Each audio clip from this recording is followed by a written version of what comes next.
Assalamualaikum warahmatullahi wabarakatuh. Kita kembali membahas tentang Pak Abdul Somad. Ya. Beberapa hari yang lalu, itu kan Gubernur Riau itu terkena OTT. Dan kita tahu Pak Abdul Somad ya berusaha untuk menutup-nutupi, berusaha untuk membela Gubernur Riau yang jelas-jelas kena OTT. Ya, ini pembelaannya. Berita yang betul itu Kadis PUPR dan KUPT OTT Gubernur Riau dimintai keterangan. Itu yang betul. Pak Abdul Somad jelas-jelas membela Gubernur Riau yang jelas-jelas kena OTT. Sudah terbukti. Bahkan ada pejabat yang rela minjem bank demi untuk setor preman kepada gubernur yang didukung oleh Pak Abdul Somad. Ya. Dan di sana kita sudah mengatakan, ya, yang membela preman, yang mendukung preman, itu nggak mungkin orang yang baik-baik. Orang yang baik-baik, ya dia akan mendukung yang baik-baik, nggak akan mungkin mendukung preman. Kalau yang mendukung preman biasanya, ya 11-12 saja dengan preman tersebut. Ya. Dan sekarang ada bukti terbaru tentang Pak Abdul Somad. Kenapa Pak Abdul Somad kok dia membela habis-habisan Gubernur Riau? Ternyata ada udang di balik batu. Ya, coba lihat ini. Beberapa hari terakhir, publik dikejutkan dengan peristiwa tangkap tangan KPK terhadap Gubernur Riau Abdul Wahid. Sejalan dengan peristiwa itu, tiba-tiba Ustadz Abdul Somad mengeluarkan pernyataan seakan membela Abdul Wahid. Bukan seakan lagi, memang sudah membela, jelas-jelas dibela. Uang berita dari banyak media jelas mengatakan gubernur kena OTT, dikejar sampai kemudian tertangkap di kafe. Masih juga dibela sama Pak Abdul Somad. Berita yang betul itu Kadis PUPR dan KUPT OTT Gubernur Riau dimintai keterangan. Ya. Itu yang betul. Namun setelah menjalani pemeriksaan 1 kali 24 jam, KPK akhirnya menetapkan Abdul Wahid sebagai tersangka gratifikasi. Abdul Wahid bersama tenaga ahli Dani Nur Salam dan Kadis PUPR Riau terbukti melakukan gratifikasi atau pemerasan terhadap bawahannya dengan sandi jatah preman. Sandinya jatah preman. Ya. Jadi yang minta jatah preman ya preman. Yang menjadi pertanyaan, mengapa Ustadz Abdul Somad begitu ngotot membela Abdul Wahid? Perhatikan ya, perhatikan betul. Kenapa kok Pak Abdul Somad begitu ngotot membela Abdul Wahid? Hasil penelusuran, kami menemukan fakta bahwa selama 8 bulan Abdul Wahid menjabat, dia telah menempatkan sejumlah orang dekat Abdul Somad pada jabatan-jabatan strategis. Coba baca tulisan di dalam videonya ya. Abdul Somad ternyata selain pinter dalil, paham juga duit. Nggak nyangka juga sih kita, rupanya itu ya, mobil mewah, dalil duit mengalir. Mobil mewah, dalil duit mengalir. Nggak tahu nih apa. Salah satunya Alnoviandri Dinar yang ditempatkan sebagai tenaga ahli bidang sosial dan keagamaan. Tenaga ahli di bidang sosial dan keagamaan, Alnov Dinar. Ini kami ada video dari Alnov Dinar yang dia ya lagi-lagi berbicara tentang Wahabi dan konyol perkataannya. Nanti kita bahas. Alnoviandri merupakan ketua Yayasan Tabung Wakaf Umat milik Ustadz Abdul Somad. Kemudian ada Tatang Yudiansyah yang kini menjabat sebagai ketua Komisi Informasi Riau. Ini nggak kenal nih siapa ini. Kalau Alnov Dinar itu memang sering tampil dan dia sering nyenggol-nyenggol orang-orang yang dia sebut Wahabi. Orang dekat Ustadz Abdul Somad ini ditempatkan Abdul Wahid sebagai Komisaris Independen BUMD Bank Riau Kepri. Selain Alnovriandi dan Tatang, Abdul Wahid juga menempatkan sejumlah orang Abdul Somad di jabatan-jabatan strategis di Sekretariat Pemprov Riau. Wah, pantas saja Ustadz Abdul Somad begitu ngotot membela Abdul Wahid. Duo Abdul yang sangat meresahkan ini ya. Masya Allah. Ini duo Abdul ini. So sweet. So sweet. Inilah dua Abdul yang saling melindungi. Dua Abdul yang saling melindungi. Yang satunya preman, yang satunya pelindung preman. Atau mungkin ini premannya melindungi pendukung preman. Abdul Somad susah hati, datang Abdul Wahid Humayun.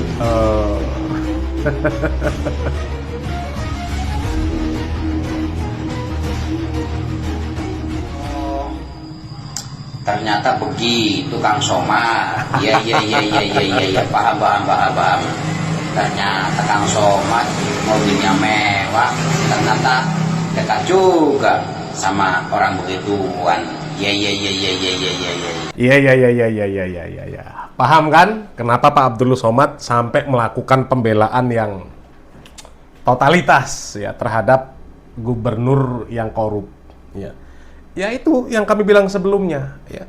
Yang namanya pendukung preman itu nggak mungkin kalau nggak ya paling tidak ya sepemikiran, paling tidak ya pendukung aksi-aksi yang nggak bener ya. Dan ternyata memang dia mendukung gubernur tersebut karena mau menempatkan orang-orangnya ya. Itu sama dengan korupsi nggak mesti uang ya. Itu sama dengan menyuap nggak mesti pakai uang ya, pakai nama besarnya ya untuk mendukung gubernur, untuk melancarkan pencalonan gubernur dengan syarat orang-orangnya ditempatkan. Itu sama, namanya nyogok juga namanya. Sekarang coba kita lihat ya, ini Alnof Dinar, orangnya Pak Abdul Somad, ya sama dengan Pak Abdul Somad. Kalau bicara tentang Wahabi, ya isinya fitnah. Ya, dia bicara tentang Wahabi tapi ngawurnya luar biasa. Orang yang menyebut dirinya manhaj salaf atau salafi, sampai sekarang saya sudah tanya banyak orang, itu tidak ada yang berani terang-terangan mengatakan mereka mengikut siapa ulama atau siapa imam yang menjadi rujukan mereka.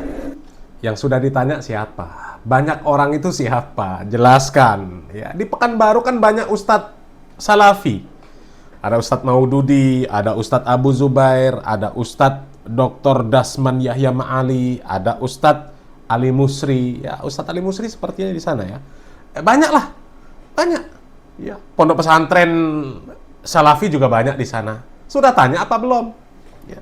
Dan kalau tanya siapa imamnya, siapa imam yang diikuti oleh orang-orang salafi?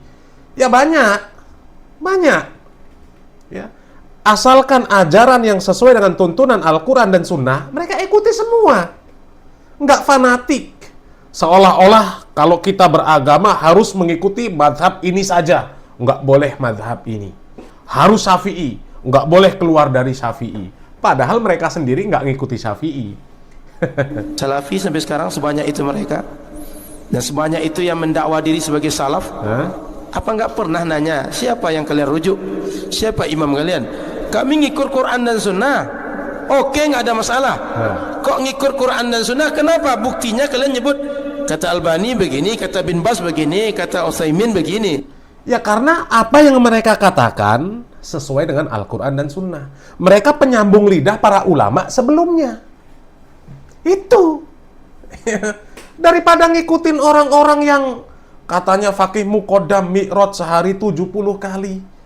Belajar dengan satu Habib yang goblok, yang bodoh, perbandingannya sama dengan belajar dengan 70 kiai yang alim. Ya, itu kan orang-orang yang dipuja sama Pak Abdul Somad dan kelompoknya Pak Alnof Dinar. Ya, Pak Abdul Somad, Alnof Dinar, Idrus Romli, Arozi Hashim. Mereka satu geng, ya, satu geng mereka itu. Ya. Bahkan akidah mereka saja yang mengaku ahlu sunnah wal jamaah, pengikut Syafi'i, akidahnya rusak total. Sebenarnya ikut Quran dan Sunnah, ikut Albani atau ikut siapa? Atau imam kalian Albani? Albani baru kemarin 99 meninggal. Salaf yang mana? Ya sebenarnya gampang-gampangan saja. Mending ikut Syekh Al-Albani, Syekh bin Bas, Syekh Soleh Al-Utsaimin, Syekh Muhammad bin Abdul Wahab, yang akidahnya sesuai dengan akidah Nabi dan para sahabat, apa ikut orang yang mengklaim pengikut Imam Syafi'i tapi akidahnya rusak? Mengklaimnya pengikut Imam Syafi'i, tapi ketika ditanya man rabbuka, diajarkan jawab saja Habib Abdullah Al-Haddad. Ditanya man rabbuka, pengikut Mbah Hasyim Asy'ari. Ditanya man rabbuka, jawab saja Gufron. Ditanya man rabbuka, jawab saja Pancasila. Itu semuanya bukan dari Wahabi loh yang mengatakan seperti itu. Wahabi nggak ada yang seperti itu. Wahabi nggak ada yang seperti itu. Belum lagi ya yang lain. Ya. Kelompoknya Pak Abdul Somad, Pak Al-Nof Dinar. Ya, ada Ar-Razi Hashim. Katanya apa? Orang yang nyembah Isa itu nanti aman hisapnya. Asalkan yang dilihat adalah sifat Allah. Wajar kemudian Nabi Isa itu disembah, itu wajar. Karena yang kelihatan oleh mereka bukan Isa. Jadi kalau orang tuh nyembah Nabi Isa yang kelihatan sifat Allah, dia muwahhid. Dia dihisapnya aman. Coba, akidahnya saja seperti itu. Apalagi yang lain. Yang dipuja-puja sama Pak Abdul Somad, kelompok Ba'alawi. Ya, katanya belajar dengan satu Habib yang bodoh, perbandingannya sama dengan belajar dengan 70 kiai yang alim. Belajar sama satu Habib, sama ukurannya belajar dengan 70 kiai. Betul nggak, Habib? Satu Habib, walaupun Habibnya jahlun, maksudnya bodoh kata Iwan, itu ukurannya perbandingannya amat 70 kiai yang alim. Perbandingannya. Nah, belajar dengan orang jutaan, kalau bodoh, nggak sebanding belajar dengan orang satu yang alim. Lah ini satu Habib yang bodoh, lebih baik daripada kiai yang alim. Ini akidah apa? Ini ikut imam yang mana? Mengaku fakih muqaddam, mi'raj sehari 70 kali. Bisa menurunkan rantai emas dari langit. Hah? Mengaku ada Ba'alawi yang bisa mengislamkan orang kafir yang sudah meninggal dunia. Itu akidah macam apa? Orang yang sudah meninggal dunia nggak akan mungkin masuk Islam. Mati di atas kekafiran bisa diislamkan. Loh, Nabi Muhammad SAW berusaha mengislamkan pamannya, nggak bisa. Sampai pamannya meninggal. Lah kalau sudah meninggal masih bisa diislamkan, kenapa Nabi nggak islamkan pamannya? Kenapa nggak diislamkan semua? Abu Jahal, Abu Lahab, Raja Abraha, ya. Atau anaknya lah, anaknya Nabi Nuh alaihissalam. Kenapa nggak diislamkan? Pamannya Nabi, kenapa nggak diislamkan? Ya. Bukankah Nabi pengen semua manusia ini masuk Islam, semua masuk surga? Kenapa nggak diislamkan? Ya. Belum lagi ibadah-ibadah yang aneh-aneh itu lahirnya dari kelompok mana sih? Ya, cobalah viralnya gus-gusan, ya, ibadah-ibadah yang aneh-aneh, solawatan sambil joget, perayaan maulid, katanya wujud cinta kepada Nabi sambil joget-joget. Itu munculnya dari mana? Dan model-model seperti itu, kalau dikembalikan, ditanyakan kepada kalian, model-model yang seperti itu, akidah seperti itu, ibadah yang seperti itu, ikut imam yang mana? Selamat berpikir.